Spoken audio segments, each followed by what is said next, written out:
All right, in the previous videos for this series, I went over the basic stance, the bow stance. In the next video, I went over how to move in the bow stance, turning the waist and shifting the weight. If you've somehow just arrived at this video and you're trying to learn what I'm teaching, please go back to the very first video. It's very important. If you don't have this, what comes next is of no use. The first two videos in this series are the most important because it has to do with the foundations. Foundation off, doesn't matter what you do with the hands or the upper body, they will be off as well. So now that we've learned the basic stance and we've learned how to move in the basic stance, shifting the weight, we're going to start adding some hands in. And we're doing the posture called brush, knee, and strike. And the whole thing looks like this. This is the starting position. I'm going to turn, the left arm's going to rise. We're going to come into our back leg. Now this left hand, this front hand is the brush knee hand. It brushes the knee, and then the right hand strikes. Once again, this is what it looks like.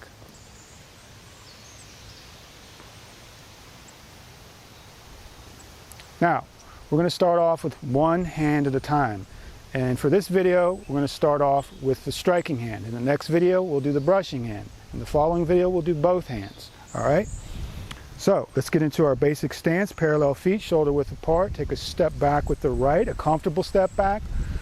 Pivot on the heel, slightly point the toe out to the diagonal.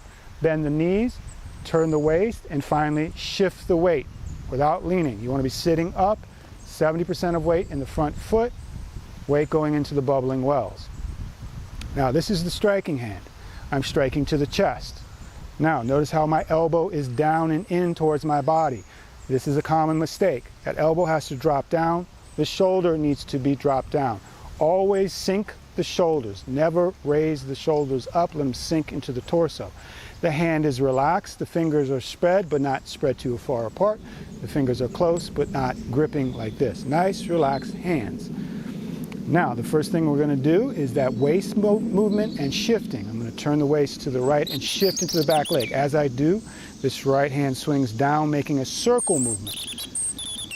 When I reach to the point where my weight is turned, my waist is turned to the right, and all of my weight is in the back leg, at this point my palm will be facing up. So the palm is facing here.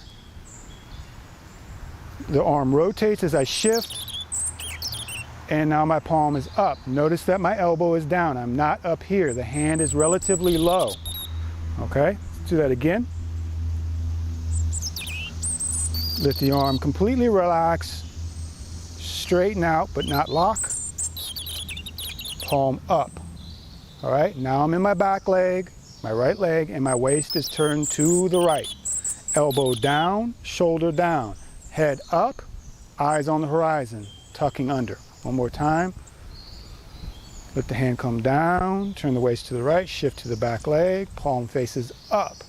Now from here, I'm going to turn my waist to the left. As soon as I start to do that, my weight is going to shift. I'm going to fold or bend my elbow and keep it close to my body. The hand is going to come by my face and I'm going to strike. And that's the complete movement. Let's do the whole thing. Turn to the right, shift to the back leg, hand comes down. Extend the arm back, all the weight's in the back leg, waist is turned to the right, palm is up. Turn the waist to the left, shifting forward into the front leg, elbow stays close to the body, palm away. Extend, shift, turn. Bend the elbow, elbow comes close into the body, palm faces away, keep the hand relaxed. Rounded movements, no linear movements. Once the waist moves, everything moves, nothing stops. We're going to stay level. We're going to keep our eyes on the horizon. We're going to keep tucking under. We're going to shift from one center of the foot to the other center of the foot, meaning don't go into the heels, don't go into the toes. We're going to try to relax as much as possible. Make sure your spine is never twisting. Make sure you're not leading from the chest. Make sure you're not leading from the head. Always the waist. Find the waist. Relax. Breathe. Continue the motion. Let it sink in.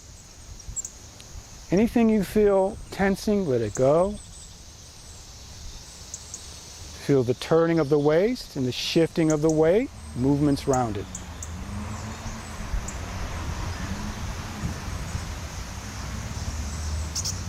All right, and that's on the right or the right hand. Now let's do the other side. Always practice both sides the same amount of time. Step back, keeping your feet on the lines, pivot on the back heel, turning the toe out slightly to the diagonal, bend the knees, turn the waist so it's squared off. Weight in the front leg, 70%, going down to the center of the foot. Sit up, tuck under, relax the shoulders down, eyes on the horizon. Now, same thing, other side. Now we're striking with the left. Elbow down and in, palm away, hand relaxed, and turn to the left, shift into the back leg. Palm faces up. Now we're going to turn right and shift forward. Fold the elbow, keep it close to the body and strike. And repeat. Remember, stay level, relax. Notice the speed that I'm going at. Make sure you go as slow as possible. The slower, the better.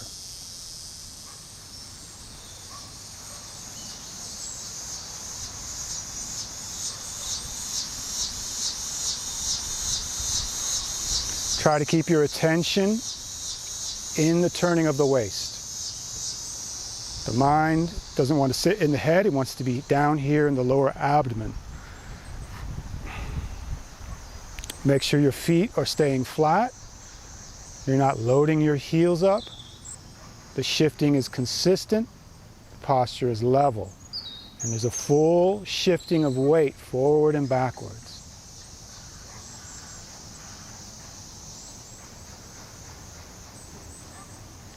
All right, and that's the striking hand on both sides. So practice that a bunch, get used to it, feel comfortable with it, and then move on to the next video where we'll do the brushing hand. See you there.